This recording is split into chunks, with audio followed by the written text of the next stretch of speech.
MENA-Watch, der unabhängige Nahost-Think Tank. Welcome to a new episode of MENA-Talk. My name is Jasmin Arémi. I'm a journalist at Mena-Watch, and today we are joined by Ariel Whitman, a journalist and host of the Western Spirit podcast. Today we are talking about the election in Israel, everything you need to know. What are the main issues in the campaigns? What is really at stake? And what should people be watching closely? Welcome, Ariel. Thank you for being here. Of course, my pleasure, Jasmin. How would you describe the political mood in Israel right now? I would say that we are in a very weird situation where both sides, whether it's the side that supports the bloc that supports Netanyahu or the bloc that is trying to oust him, are very nervous about the results, even though most polls show that the opposition bloc is going to get more seats because of the way the system is structured here. It does not guarantee them being able to actually form a coalition. So even though, for example, yesterday there's a poll on Channel 13, one of Israel's most watched TV stations, that showed that Gadi Eisenkot, which is one of the main contenders, seems to have he gets 60 seats, his bloc, but the Arab parties get another 10 seats. And so 60 is not enough to form a coalition. You have to have 60 plus one. And so this, unless he's able to, for example, convince the Arabs to leave the plenum when the vote is happening, this has happened in the past. He can say, I'll give you some money to your projects. Just leave, go drink coffee. That's theoretically a possibility, but it's no guarantee. And they can, squeeze him for more. And he doesn't want to be in that position. So even though he's winning a clear, mandate, maybe we can call it, he's getting most of the votes. He's getting a lot of popular support, it seems, on the ground. They are very nervous they won't be able to get over that 60, to get over that 58, that 59. And we can talk about why the Arabs are considered off limits, the Arab parties, for both sides. But that's where we are. Both sides are very worried. Netanyahu would love, for example, he knows probably he won't be able to get a majority. And therefore, he's trying to make it so then the next election, no one gets a clear majority, and he can just wait for the next election after that. And so this has happened, by the way, in the past. There was three elections where no bloc was able to form a coalition, and there were every time 2 months, and we had another election, and then another 2 months we had another one, and then another 2 months we had another one. And this, by the way, was horrible in the sense that I love voting. It was fun. We took the kids to vote. We showed them. It was very educational. It was also a day off, vacation, so life is great. Paid vacation is always good. But the polarization that it caused here, you had to go over it over and over again, of people hating each other and fighting and demonizing and cursing each other out, literally in the streets. And sometimes, thankfully, not a lot, actually, of violence, but you would think there would be more, actually, but not especially the amount of hate that's rhetorically being passed around here.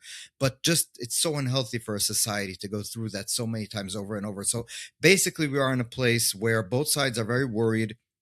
There is no clear mandate for both sides in the polls right now in terms of the ability to form any coalitions.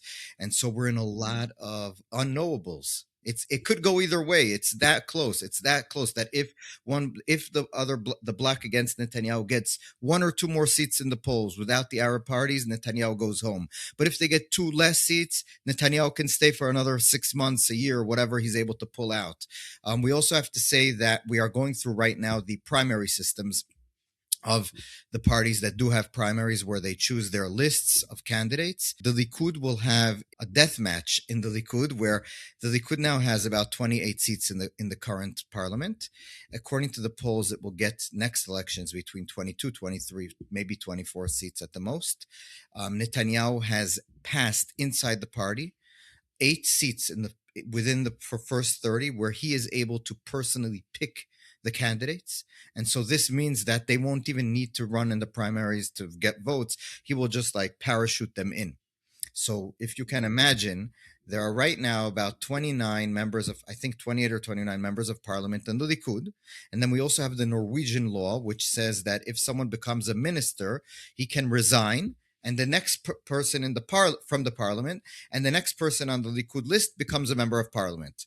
And so we have about 10 Norwegian members of parliament. So altogether, about 38 people are right now in positions of political power, and about 14 of them will come back in the next elections. So there is a lot of people that will not have work, will not be at work in the Likud in the next elections, and I am getting phone calls, and I'm not a member of the Likud, but I don't know why they think I am. So I've been getting 20, 30 phone calls a day over the past 2-3 days from members that are fighting for their political lives. So we're having that, I think, next week. And then last week we had the primaries in the left-wing Democrat Party. That's like the more radical left. And then we also had in the Zionist Religious Party their primaries, which basically picked the exact same members that they have in the parliament now. And so we're going through the lists that they need to come up with in the next month or so.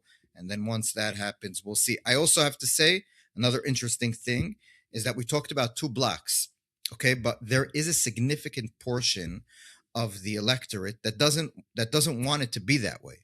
So they don't want, so the bloc that's anti-Netanyahu will say, if you ask, let's say Eisenkot or Lapid or Bennett, let's say no one has a clear majority, will you sit with the Likud in a coalition? They will say no. We do not want Netanyahu under any circumstances. If he leaves, we'll sit with the Likud, but Netanyahu is not leaving. So they refuse to sit with the Likud. But there's about 10 seats in terms of the polls that say, we don't want a party that's boycotting Netanyahu, and we don't want Netanyahu's bloc that's boycotting the other side. So we want people in the middle that will be able to sit and build bridges and sort of bring people together, in order also that the radicals that are in the government now, we want them out. And the way to have them out is that we will come in instead of them. And so there's a bunch of small parties in the middle. None of them are actually in the polls passing the threshold to get in, but altogether, if you do plus of all these small parties, they get 6, 7, 8, 9, even 10 seats sometimes at the polls.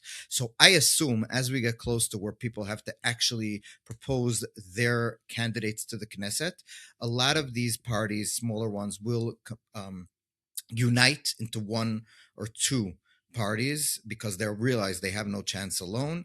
And so it might actually shift the dynamics of where things are going. So all in all, what I'm saying is everything is fluid. There really is, no one knows exactly where things are going. And both sides are very angry and scared. So, if that makes any sense. So the date for the election is set. And October 27th. From your experience, at what point can we see where the election is going? Is it like the last moment, or is it like the beginning of September that we can finally see who is the decision going to be? It's a good question, because when I look back historically, I remember in 2015 we had an election. The polls showed that Netanyahu was going to lose all the way to the end, to the last. You're not allowed to do public polling in Israel. You're not allowed to publish public polls, I think, a week and a half before the election date. It's just the law the way it is, because they don't want polls to sway voters. But up until the last poll, a week and a half before the election, the polls showed that Netanyahu was going to lose pretty big, that the Labor bloc was going to beat him, and this was going to be a big, well, maybe not a big wipeout, but it was going to be, at the very least, Netanyahu was going to be humiliated, and he was finally going to be thrown out of office. This was 11 years ago, and we all know that he didn't lose. And so it's really hard to say. I think that once the lists are proposed and people are able to digest who's actually running, what parties are actually on the court, so to speak, we will know the directions that things are moving. It also depends a lot on voter turnout, because we've seen over the years that, for example, in a lot of the areas that are anti-Netanyahu cities, the voter turnout tends to be a little bit higher. So Netanyahu is going to do everything in his power to bring people out to vote from what we would call in Israel periphery areas. For example, a lot of the southern areas that are near the Gaza envelope, not the kibbutzim that are right on the Gaza, but the cities like Sderot, Kiryat Gat, Ofakim, Beersheba. These are places that people tend to vote for Likud or the parties that are satellites to the Likud, but the voting turnout is usually low. On the other hand, a lot of the electorate that is in Israel, you cannot vote by mail, like in America where I grew up in, and so you have to, and you can't vote before the date. You have to come actually to the voting booth and vote on the date of the election. And so a lot of people that tend to be anti-Netanyahu are upper middle class and might not be in the country on the date. And so there are lots of people that are organizing planes, charter planes, to come to vote from outside of the country. There's a lot of, for example, I don't know how this is legal, but universities are organizing conferences for the day of the election or the week before, and they're paying people to come attend the conferences. And they're saying we're paying you for the conference to come speak, to come watch, whatever, for your flight. But you're also going to be here during the election, so go vote. So we're having all of these shenanigans and interesting stuff that are going to try to build voter turnout in both blocks. We also have to remember that since the last election, I was going to say since October 7th, since the last election 4 years ago, there have been, I think it was 70,000 to 100,000 new voters. So young people who weren't of age then. For Israel, it's a small country. That's significant. Maybe it's even more. I have to check. But a lot of people, as a few seats in the Knesset that will be able to vote. And so those people, it's interesting to understand the demographics because you're going to have a lot of new, for example, ultra-Orthodox voters that will automatically vote for Netanyahu's bloc. And the rest, there's different polls to try to understand who they are and what they're, where they're leaning. So these are all, the question is also voter turnout, but also what exactly the issues will be in the next month or so, because this is a crazy country. Things are changing so fast. I mean, a week ago, it looked like Netanyahu and Trump were on bad terms. The Iran deal was opposed by the administration in Israel. Trump was bad-mouthing Netanyahu and saying how Netanyahu needs to be restrained and how he tells Netanyahu what to do. And Netanyahu listens to him. And this right away in the polls, it showed a drop for Netanyahu in the polls. And also, by the way, a drop for Trump in Israeli polls. Like 80% of Israeli Jews suddenly hated Trump within like that. So, and that's bad for Netanyahu because one of his campaign issues is to say, you might not like me, you might not think I'm the greatest, but I'm friends with Trump and we need Trump. And so once Trump says, no, he's not my friend. Not only is not my friend, I control him and I tell him what to do and he has no standing here. So that really hurt Netanyahu's campaign. Now it might be coming back. Yes, we're recording this on the 30th of September, of the 30th of July. And yesterday Netanyahu was in the White House and they had pictures smiling together. So I don't know. And also the ceasefire is very unpopular here with Iran. And we see that maybe the war will restart. And so Netanyahu can say, I'm the wartime prime minister, and I'm someone who can take you. So all of these things change so quickly over the past few years. It's really tough to tell. But yeah, I think once the lists are given in and we understand who exactly is running, then we can, I think, legitimately understand in general what the blocks are going to look like, how many parties won't commit to boycotting either side. That's important. And also, will it really hurt electorally if one of the major parties in the anti-Netanyahu bloc will somehow say, yeah, we're okay with sitting, for example, with one of the Arab parties if they agree to say that Israel is a Jewish state. That's something that they're really tiptoeing around, and it would be an interesting dynamic to see what would happen in the polls, because the polls right now on the left say that people really hate Netanyahu so much they're willing to sit with the Arabs, but not with the ultra-Orthodox. And on the right, they're willing to sit with the ultra-Orthodox, but not with the Arabs. So the question is, how much of the polling of the base would be so scared of sitting with the Arab parties that they would leave to the other bloc? That's a question that we don't know yet. And so we have to see, I think. So you explained already that Israeli politics is not that binary. Also, I guess, compared to Austria or Germany, where it's mostly really binary and not so simplistic because of the dynamics. Right. Can I just add one thing about the binary? Of course. It has become very binary over the past decade because of the personalization of politics around Netanyahu. So basically, if you ask, what is the difference between Naftali Bennett, who is one of the main parties running against Netanyahu, and says he was the former prime minister, by the way, of the last government, not this one, for 8 months. And what is the policy difference between these two people, between him and Netanyahu? Realistically, except for on the ultra-Orthodox issue, which we maybe will talk about if you'll ask me about that. But in terms of security, in terms of taxes, in terms of, any what we would call right versus left issue, traditionally, there's really no difference in terms of ideology. I mean, I think maybe in terms of professionalism and actually getting policy done, I think Bennett was really good in the short term that he did. Netanyahu was good on other stuff in the past. My point is that what has become the major sticking point of Israeli politics has been Benjamin Netanyahu, and his supporters love him almost to. I remember Donald Trump said that he can go on Fifth Avenue and shoot someone. His supporters will still support him. Netanyahu, in a lot of ways, the same. I'm not judging. I'm just saying, like, he has a very core base of support that will crawl over fire and glass to vote for him. And the other side has really turned Netanyahu into a demon. And literally, some of them call him the demon, the devil, and it's like a slogan at this point. And they will crawl over glass and fire, like I said, to vote against Netanyahu. And so, and their parties will say, we will not sit with Netanyahu.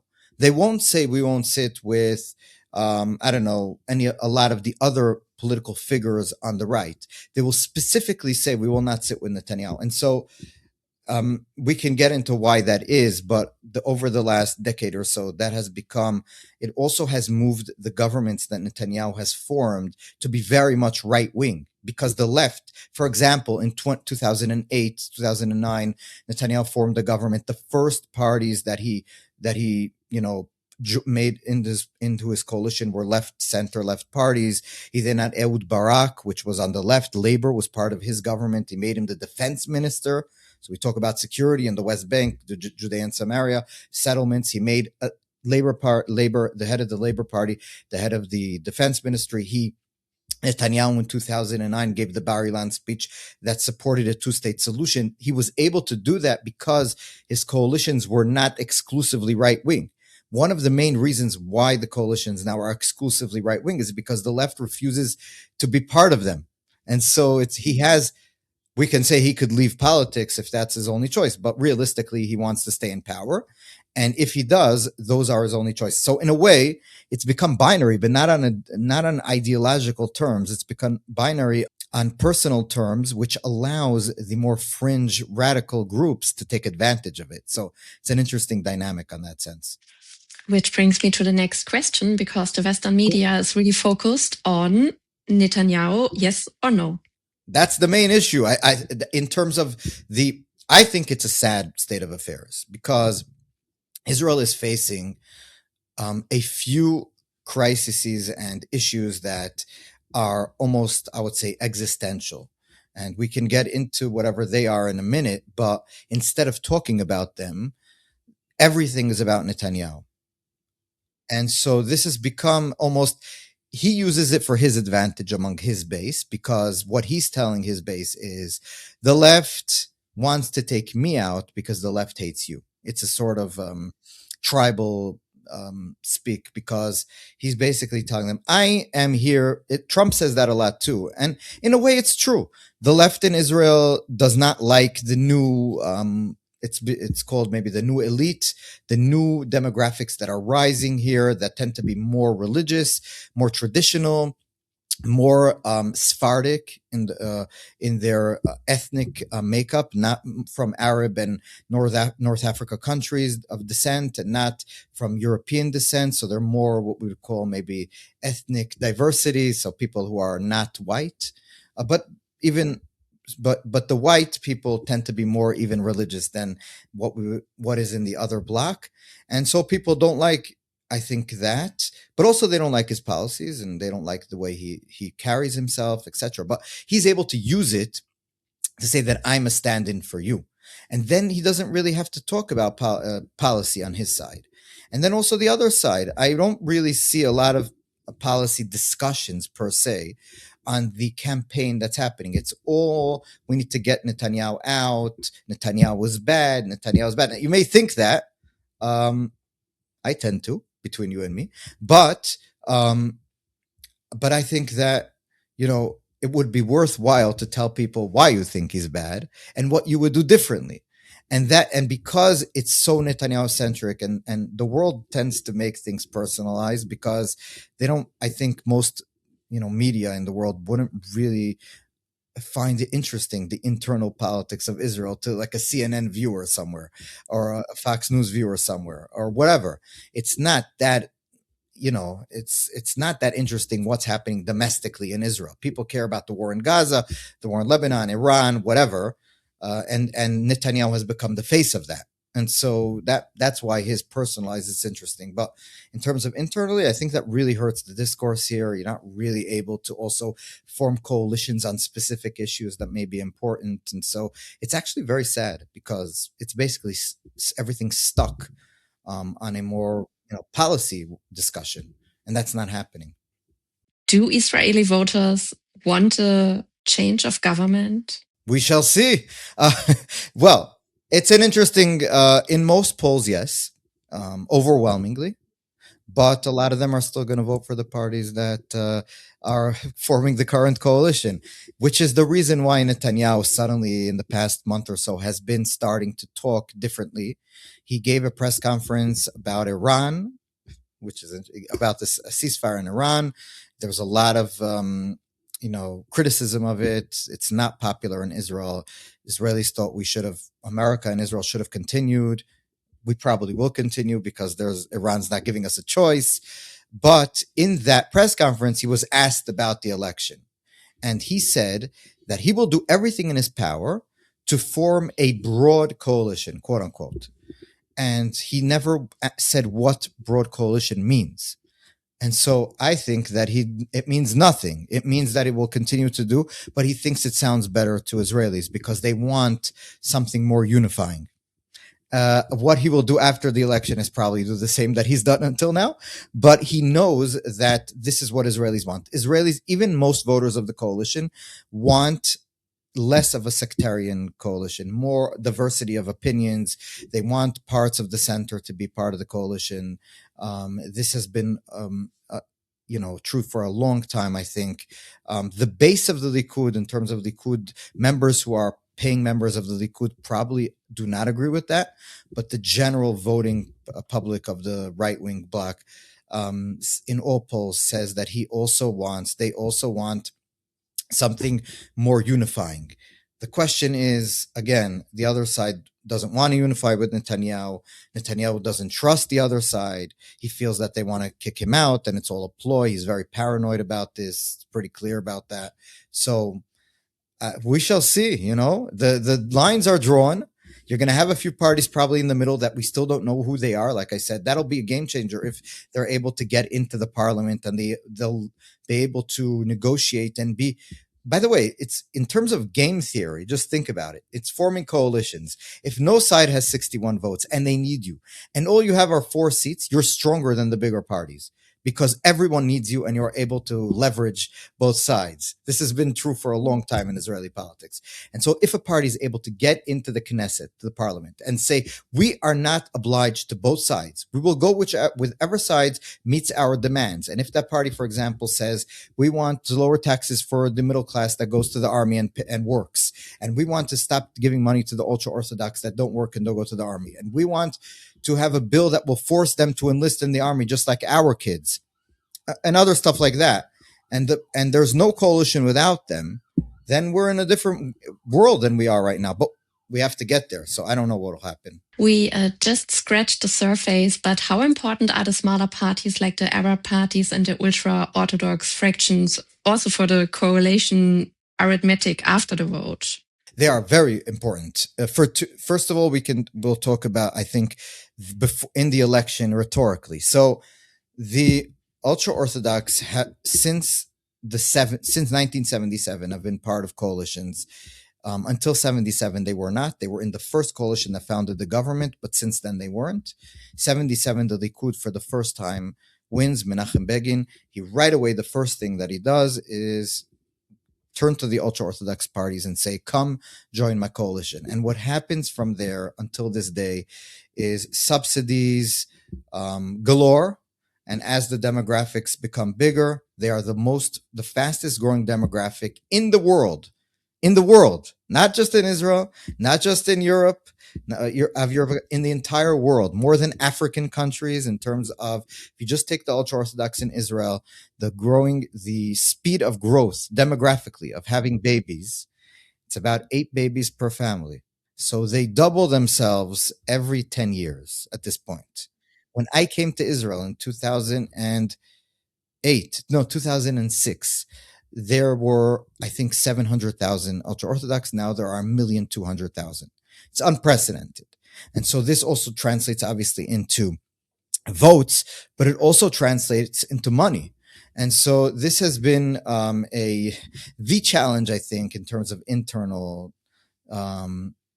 It's not something that's sustainable. So Netanyahu has put them also in all his governments. He has not touched their benefits. They don't go to the army. There is lots of resentment in Israeli society that isn't ultra-Orthodox, but not just resentment. I think, and we know this, there's also a lot of fear because Israel started off as one thing and demographics are changing it to a totally different thing, a more religious, a more theocratic maybe way of thinking, less of a capitalistic system because they don't study and they don't work. So the tax base is dwindling and less people are paying taxes for more people to get government benefits. This has made the people who are not ultra-Orthodox very angry and very scared. It's a very good motivating factor to vote for. So a lot of the parties that are running against Netanyahu are going to say, vote for us. We're not going to sit with them. We're going to take away all their benefits and make sure they go to the army. It's going to be motivating. On the other hand, Netanyahu is going to say, you are all anti-Semites. This is literally it's a little bit funny. But anyway, he's going to say, you hate religious Jews and vote for me. I will make sure that everything, goes okay. Trust me. And so that's the second, that's the one thing. And then the other side is the Arab party. So the Arab parties were never part of the coalition. There are about 1 million Arabs in Israel, 1 million, I think 200,000-300,000, pretty much like the ultra-Orthodox in terms of their size. They work at much higher numbers. They're more educated. But they until the last coalition, they weren't part of the coalition. The reason why is not racism per se. It's that they don't recognize Israel as a Jewish state. They're not Zionists. And so this has caused, people to say, we don't want parties that openly sometimes identify with our enemies. We do not want, we literally had Arab members of Knesset, go to jails with terrorists and smuggle phones into their jail. We had Azmi Bishara that literally had to run away from Israel, and now he lives in Qatar. He was the leader of a party, of Balad, and he, for example, gave state secrets to Hezbollah, if I remember correctly, so he ran away to not be caught. So we had all these things. And then in the last government, Ram, which is the Muslim Brotherhood Party, joined the coalition, the first party ever, Arab party to join a coalition. They refused to be ministers in the government because it's still taboo, but they were able to influence Israeli policy and get money for the community. Their leader Mansour Abbas said, like, I feel like we talk a lot about the ideological issues, but at the end of the day, we want security, we want jobs, our people want to live good. I think he's right. He's a very brave politician. This I thought was really good because even though there was issues and there's members of his party that are very anti-Israel or anti the state, etc., but the fact that they were in and they were able to negotiate and be part. Then October 7th happens. And right away, all this goes down the drain because even Mansour Abbas yesterday, for example, was interviewed. He said, I repudiate, obviously, I am against the attacks, but he refused to say like bad things about Hamas. He refused to say that Hamas is a terrorist organization and all that. So even the moderate Arab party that was in the last coalition refuses to go that far. So this brings us to Netanyahu is going to say that the other side doesn't have a coalition without the Arabs. So that's going to be both sides are going to use their weak link, which are these two sectarian parties to push the other side out. Okay, then the election happens, and like I said, let's say the ultra-Orthodox are going to be in Netanyahu's bloc. So if he has 61 seats with the ultra-Orthodox party, they'll be in. We'll continue the way we are now. But if the other bloc has, which is more, I think, reasonable to think that the results will be that the other bloc will have a majority, but not get to 61 seats. And then the Arab parties are going to be there. And the question is whether they will be morally, be able to stomach the Arab parties joining them, or some of the Arab parties, or even two members of the Arab parties, or even from the outside voting with them and not being officially part of the coalition. These are all questions that we don't know. And these are all questions that at the end of the day, it's a moral prerogative. Whether you think that kicking Netanyahu out and changing course for the country is more important to you than giving legitimacy and power to members of parliament that you think are morally wrong. Or if you think that you are able, that giving those members who are morally wrong or morally, bankrupt, power is so egregious that you are still able to stomach Netanyahu staying in power. That's basically where we are at this point. We should say that the Arab party, the other Arab parties, not the Muslim Brotherhood Ram party that we spoke about, are very Palestinian-centric. One of them is led by Ahmed Tibi, a gynecologist, by the way, in his profession, but he was Arafat's top advisor in the past, so he's very Palestinian oriented, and the other ones are pan-Arabic nationalists. They don't legitimately believe in, I think, the state of Israel being Zionist and all this kind of stuff. So it's very difficult for parties that say we're very patriotic. You have right-wing parties in the anti-Netanyahu bloc, like Avigdor Lieberman's Israel Beitenu and Bennett and all these other people, to legitimately say we are going to sit with people who think that way. It's just not sustainable. So we'll see. But yeah, those are two of the linchpins to understand where things go. Netanyahu's praying that the Arab parties gets a high amount of seats, because that puts the whole situation into the question becomes, like I said, much more accentuated. The election is happening now with a background of a war with Iran, with hostage trauma, security anxiety, which you already mentioned. But it's also like the wider regional environment, Hezbollah, the Gulf, the role of the United States. How does it affect the election? It used to be that in Israel, we would speak only about security. So we were able to basically not talk about anything except for security.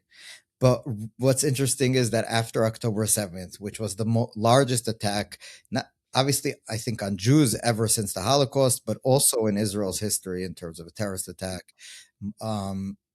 we're talking about other stuff in addition, obviously, to security. So Netanyahu would love in a weird way, for us only to talk about security. This is his campaign. His campaign focus will be that the Arabs, so he's going to tie that into security. The other parties cannot, the other bloc cannot form a coalition without the parties that support our enemies, the Arabs, and they will create a Palestinian state, which will bring in Hamas to our here, right where I am, pretty much.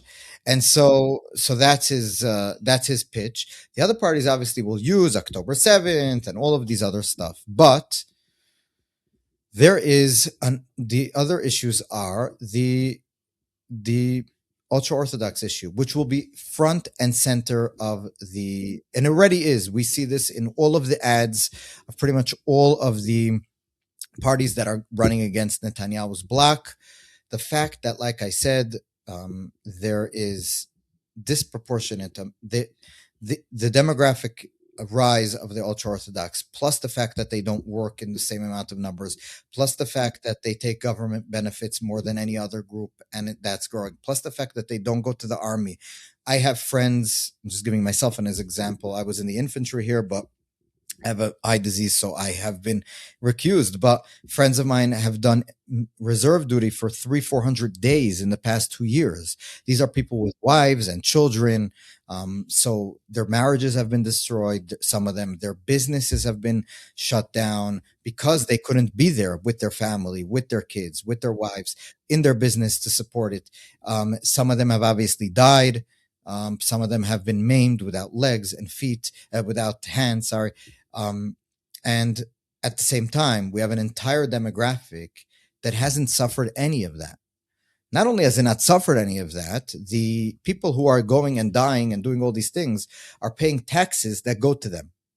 So this is, first of all, it's unsustainable, but secondly, it's unfair, and people that are going through it and are working hard and are giving their lives up for this country are frustrated and angry. And like we said before, an angry electorate is something that's very motivating, and it's going to be the main issue. Netanyahu plays into that in the sense that he has given that legitimacy. He has continued this policy. After October 7th, people thought that the ultra-Orthodox would finally realize that we need them. We need them to pay taxes. We need them to come to the army. The army itself says we are about 10,000 soldiers short on the amount that we need to actually prosecute the wars that we're in to the full extent and be, successful at them. The army has had to prolong the amount of years that soldiers do when they're prescribed. So it used to be, I think, 2.5 years for fighters. Now it's 2 years and 8 months. I think it was just announced because there's a lack of soldiers. And so when this happens, if you're a mother of a soldier and you see this as another example, you're like, what is happening? Why am I paying so much tax? Why I can't see my son? He's in Gaza for so long. And these people are just walking around having fun.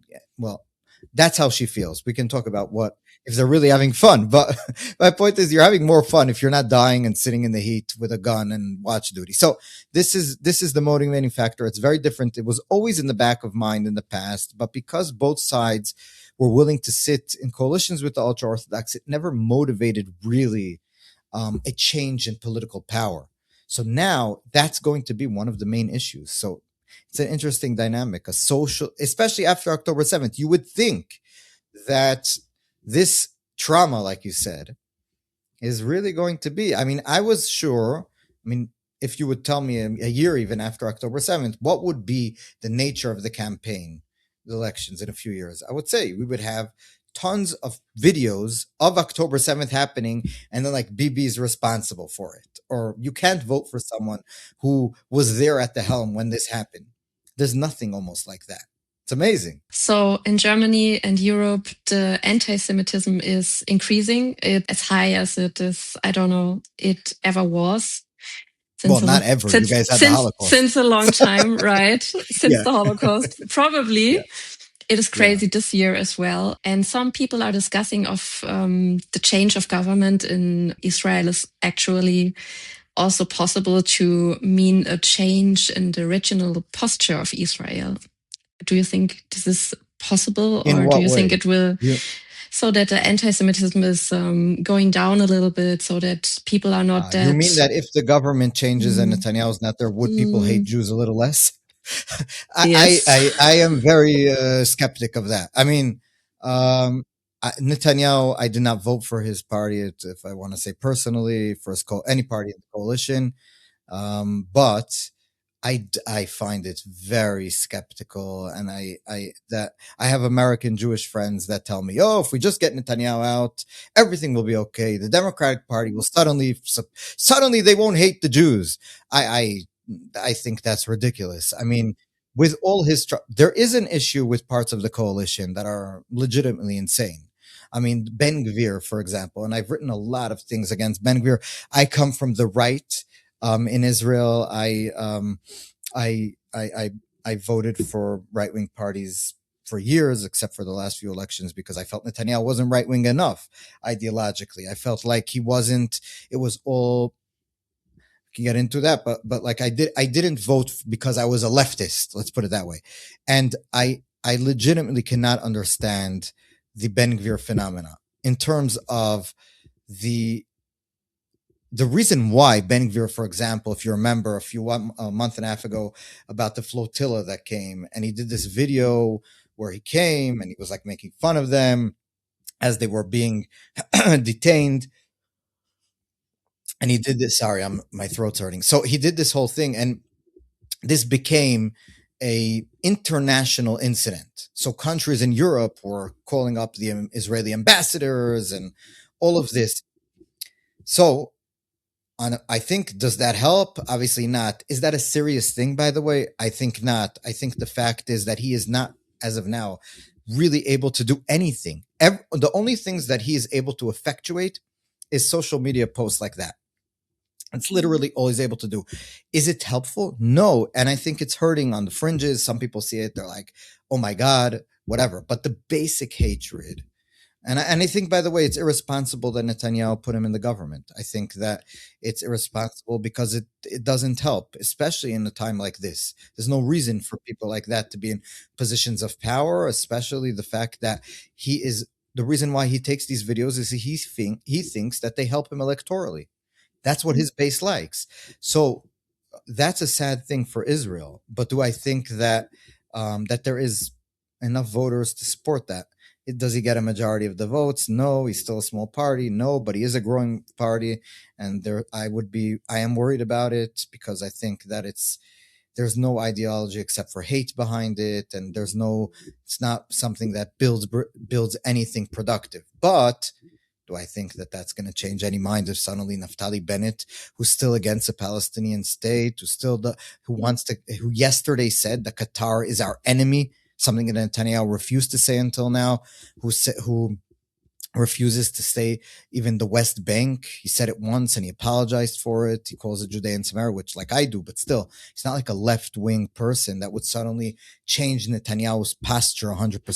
Avigdor Lieberman, who has called, for example, for assassinating, for bombing Egypt at times in the past, who's very radical, who lives in the West Bank himself, Judea and Samaria. So no, I don't think I don't buy it. I mean, if you hate Israel after October 7th, and you think that that the policies that were taken by the Israeli government in Gaza are only supported by the Israeli government, you're wrong. The entire Israeli population supported what the government did in terms of the basics of it. There was a debate about whether we should bring the hostages back first and then go back to the war and all that. But that was tactical. The fact is, you had members of the left saying we should, and this was, by the way, in the court case that South Africa brought against Israel, was actually a lot of the quotes that were brought in as to support the quote unquote, and I think it's ridiculous, but the genocidal intent were quotes by left-wing politicians of the more extreme radical left-wing parties even.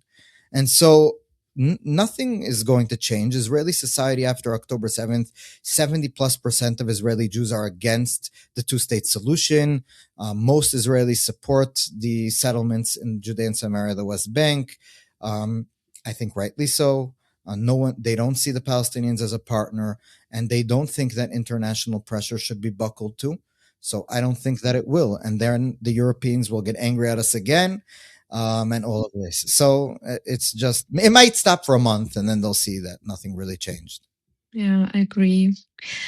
Last question. What are the 3 scenarios you consider the most realistic after the election? In terms of what type of government then Yes. might be. So there's a wild card that I think should be talked about realistically, which is Avigdor Lieberman becomes the prime minister.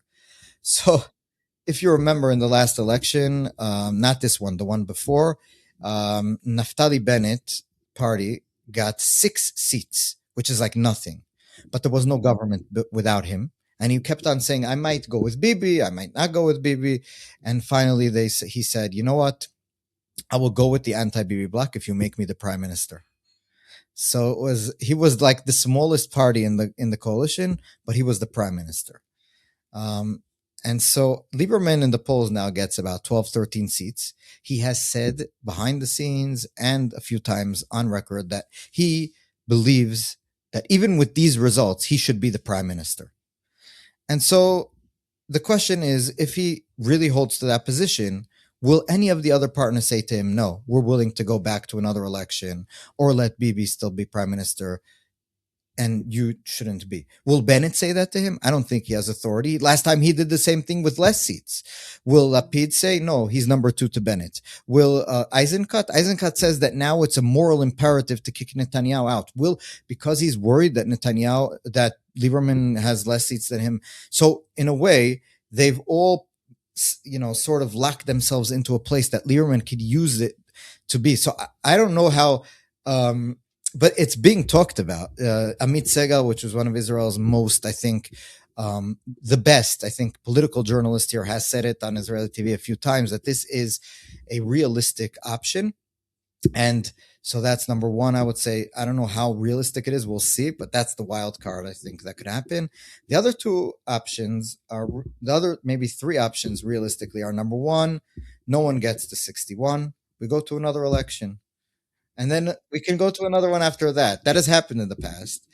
And then the other option, another option is that they get to 61 without the Arabs, the anti-Netanyahu bloc. So we know what'll happen. Whoever will be the prime minister. And then there's another option that obviously Netanyahu somehow pulls it out. It could be the polls are missing a shy voter or a high voter turnout from his areas that the polls don't detect.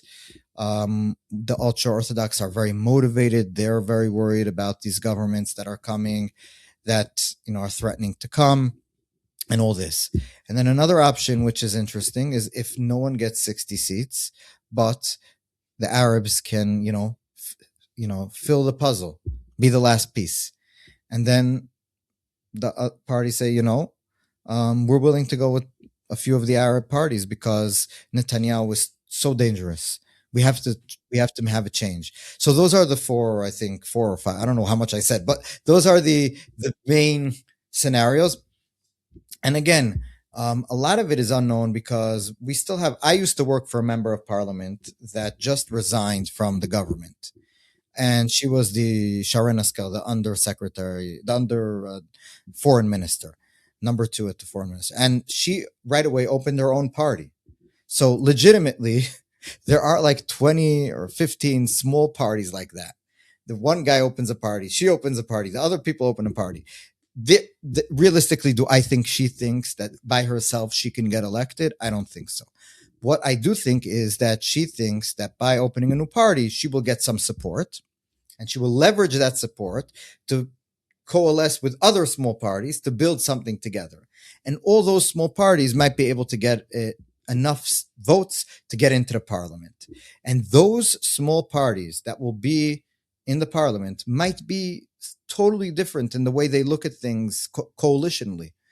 And once you have, so we don't even know at this point what will be. But I'm going off of the polls that we have now. I think the scenarios I gave are the most realistic. Mm-hmm. Thank you, Ariel Whitman, for joining us My and sharing pleasure. the deep and valuable insights on the Israel election for this year. Maybe we are doing a follow-up later. Good. If you enjoyed the episode, we greatly appreciate if you would subscribe to our YouTube channel and also to Ariel's channel, and share the MENA-Talk and also this one with people on social media. For more analysis, in-depth background, and latest reporting on anti-Semitism, the Middle East, and international affairs, visit Mena-Watch.com. Thank you for watching, and we'll see you the next time. Mena-Watch, der unabhängige Nahost-Think Tank. Besuchen Sie auch unsere Website. Dort finden Sie täglich neue aktuelle Berichte und ausführliche wissenschaftlich fundierte Hintergrundanalysen zur Geschichte und Gegenwart der MENA-Region.